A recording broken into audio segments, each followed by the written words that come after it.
Abyss floor number 8. This one has got a whole lot going on in it, so I'll do my best to try to walk you through it. First, we need to have one knight on the team, and we need to make sure weakness is inflicted on Cecilia. Now, weakness is just hitting Cecilia with a critical hit 5 times while you have 4 or more buffs on your character. Easier than it looks, really. And you want to be careful about her S3. It does 100% more damage if you're not wearing 3 or more buffs when she lets it go. So you want to make sure that you've got buffs on you when her ultimate's going off, so you have to plan around that and time it. To make things worse, this jerk makes Cecilia go faster with a speed buff and resets her cooldown when his ultimate goes off, so you have to pay attention to his ultimate in relation to Cecilia's. If you've got DN, the limited ice healer, use her. She is so much better for this fight. She's got 2 buffs on her S3. She's got she's got a shield on her S1. On her S2. She cleanses debuffs and she cycles very, very quickly. She is a much better unit for this fight in my opinion. But I want to try to make this as free to play as possible and avoid using a limited unit like that, so we're going to use Magic Scholar Doris. Doris has 2 buffs on her S2, a defense buff and a healing buff. And she also cycles relatively quickly because her S3 is a push that can be used on herself. I'm taking Doctor's Bag just for an extra source of cleanse and healing, but you can run any other healing artifact. Stella Harpa or Wondrous Potion Vial for debuff removal, or Shamadder's Staff for healing. Now I'm going to use Bomb Model Kana as my secondary healer. She's a ranger and she also has 2 buffs on her S3. Speed for the entire team combined with Doris, that's 3 buffs for everybody, and attack for herself, that's a 4th buff for the conditional getting weakness on the boss. Put as much damage on her as you can.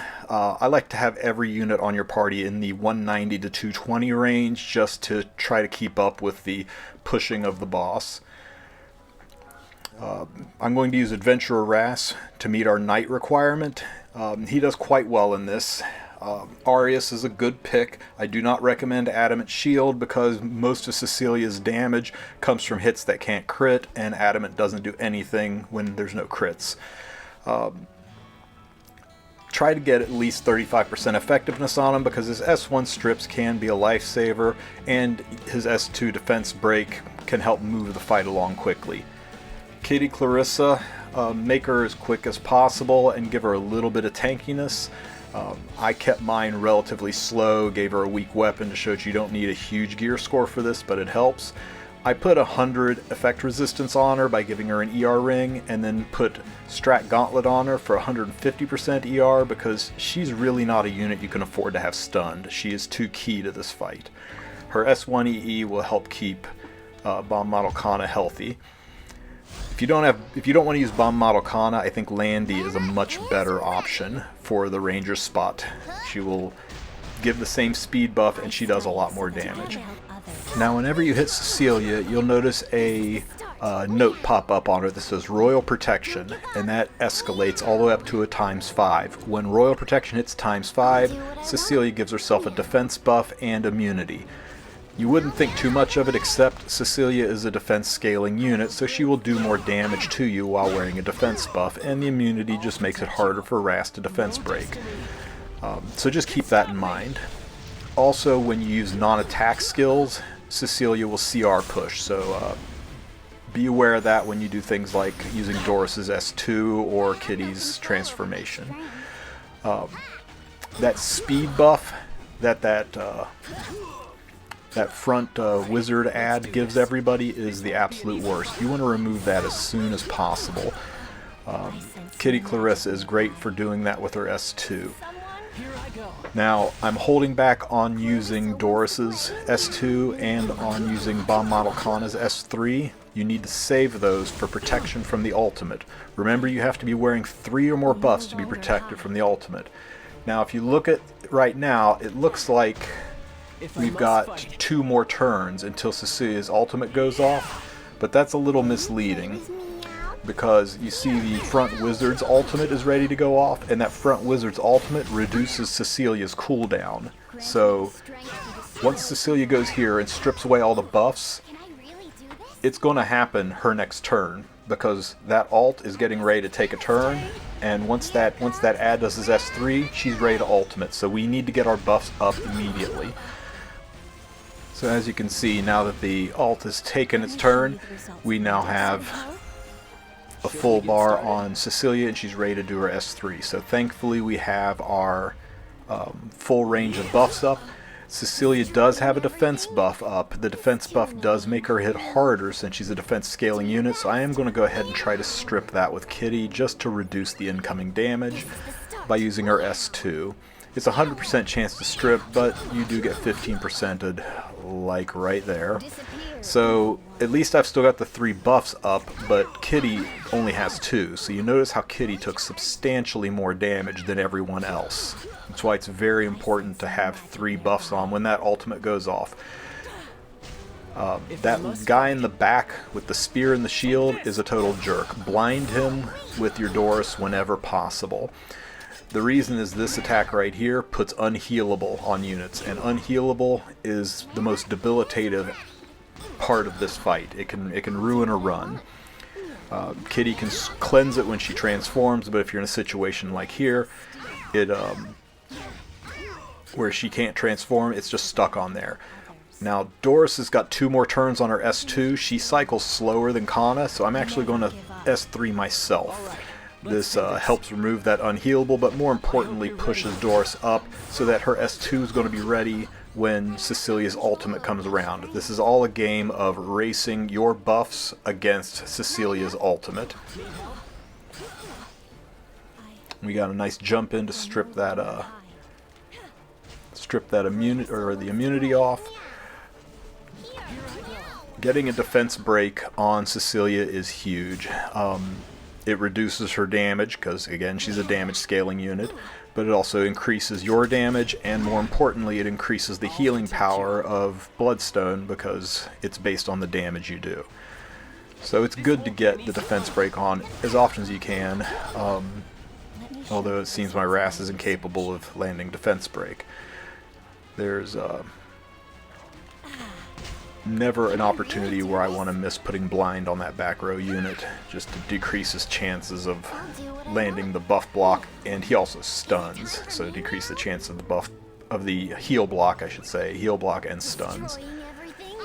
So again, I'm going to try to strip. Most importantly, I'm trying to get that speed buff off of there. Unfortunately, I was unable to get the speed buff or the defense buff, but Cecilia was getting ready to take a turn, so it was kind of a waste anyway, since it was ready to cycle off. So, Cecilia is ready to do her ultimate, so it's time for me to get all of my buffs up again. I'm going to take a shot at getting a defense break on Cecilia, which unfortunately did not happen. Royal Protection is at 4. If I hit her again, it'll put a defense buff on her, so I'm going to try... you know what, I can't avoid hitting her. I've got to use the S3 to get my buffs up. Unfortunately, that's going to give her the defense buff. So she's going to hit hard with the defense buff, but because I've got 3 buffs on everybody, I should be relatively protected from super high damage. And as you can see, everybody took relatively small damage. Ras took accelerated damage because Arius transferred a lot of damage into him. That's why you want to have a lot of health on Ras, because he is a damage sponge with that Arius transfer. Did not stick the blind on the back row guy. Let's hope that doesn't cause us any problems. We've at least got immunity on a couple of units here. Do not use Ras's S2 unless you can burn. I did get the defense break. That helps alleviate the problems of the defense buff and will increase the amount of damage that Bloodstone does, so we've actually healed up to a pretty good spot. As you can see, through all of this, you will stack enough buffs on yourself that you will get that weakness effect for that star challenge without really even have to try. It just happens on its own, so it's not something you need to focus on. Its more important thing to focus on is watching Cecilia's ultimate bar and making sure you pay attention to that front wizard's ultimate bar, as when that front wizard does its ultimate, it reduces Cecilia's ultimate by 1.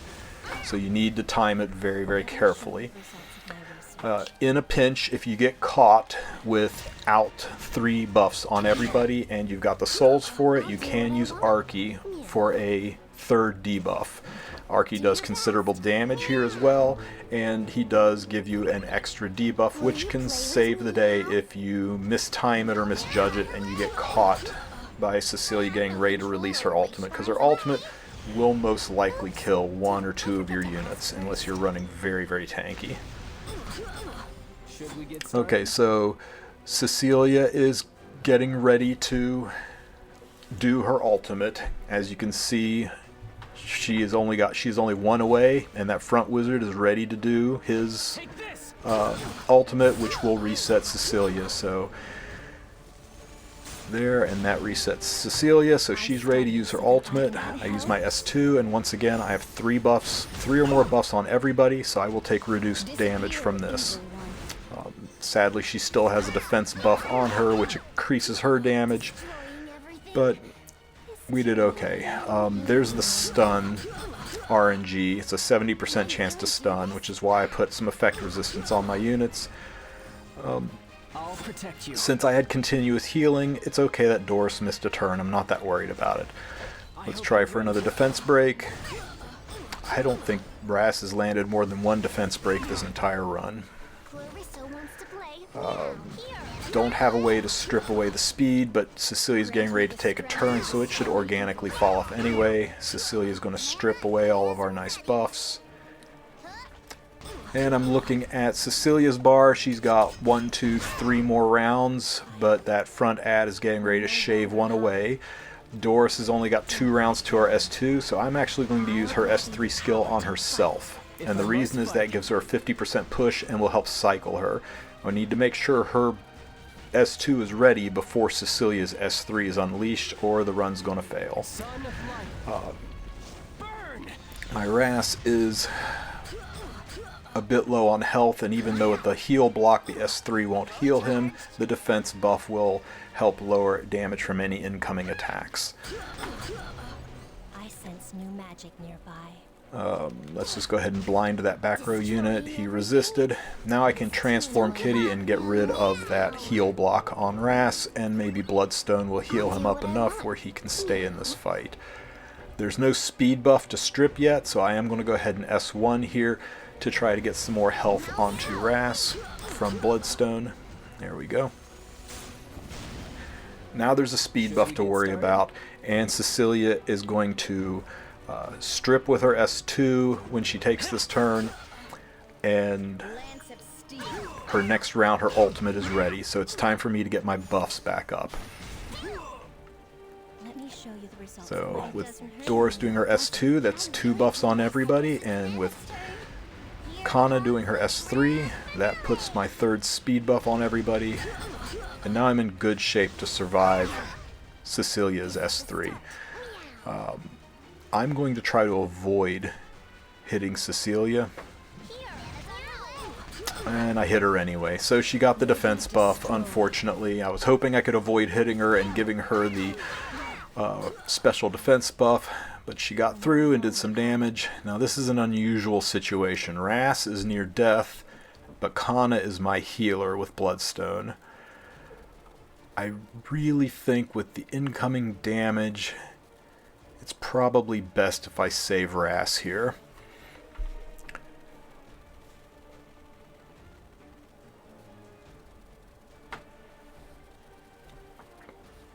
Yeah, that's the way to go. So I'm going to S3 Ras to heal him up. Normally I save this S3 for myself to try to cycle, but I'm hoping that we're close enough we'll be able to finish Cecilia off before she does another ultimate. I'm going to go ahead and start saving those souls for Arky, just in case I can't get Doris's S2 back up in time. I can use Arky for an extra source of buff, and hopefully keep us on our feet. Having to S3 Ras threw my tempo off a little bit. Doris has got 2 turns before her S3 is ready. We'll try to blind that jerk in the back, and we miss the blind. We will try to defense break Cecilia. I'm going to go ahead and burn because we're pretty close to having 3 souls back up again. I don't land the defense break. She strips. She's got the speed buff. Any chance you've got to remove the speed buff, you should take it. So we'll use Kitty's S2. Good. That buys us a little bit of time. Okay, so Cecilia is going to have her S3 ready before she takes another turn because that front row wizard is going to reset her. And I am really lean on buffs. I'm going to go ahead and launch Kana's S3 to get some buffs up. Should we get started? And I'll use Rass's S3 here, not just to heal him, but also to get buffs on everybody. Because I'm not sure Doris is going to make it in time. Oh, my Doris is going to make it in time. So there's no problem hitting here because she is going to cleanse and push, and Doris barely cut. So I got 3 buffs, but if Doris had failed to cut, I could have used Arky. I'll go ahead and use Arky here just to show as an example. Arky gives Guardian's Blessing, which is a buff, and it counts. So you'll notice everybody's got an additional buff on them now. So if Doris hadn't made it in time, Arky could have given me the extra buff I needed to survive that. And now it's just a matter of mopping up with a couple last hits to clean the fight out. So, not the easiest floor. It takes a lot of timing, and you've got to get used to the rhythm of the fight and how your units move in relation to each other and in relation to Cecilia in order to control the tempo. I hope this helps you complete this challenging floor. If you have any questions, please ask them in the comments section.